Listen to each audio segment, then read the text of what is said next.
Pagkatapos nga ng Sea Lion Show ay bumalik nga ulit kami dito sa loob dahil nga marami pa nga kaming hindi napupuntaan dito sa loob kagaya nga nitong mga jellyfish. In fairness, ang dilim pero buti na lang itong mga jellyfish na ito ay magkakaiba nga ang kulay. Para silang mga bituin na umaandap-andap din, ganon. Pero in fairness, ang gaganda nila at nakaka-amaze. At pagkatapos naman namin dyan ay pumasok naman kami dito sa may super toy collection na kung saan nga nandito yung mga collection ni Superman. Papa siya na all ka na lang dahil may Superman. Cheris.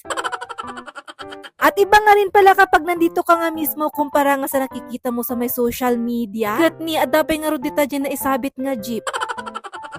Yung binuhat pala ni Superman yan daw. Tama ba ako? Ay, comment nyo na lang dyan sa may comment section kung mali ako. Charis. So, eto na nga, pumasok na nga kami dito sa may maraming collection ng Superman. Ay, legit, kaliwat kanan, napakaraming Superman. Ang dami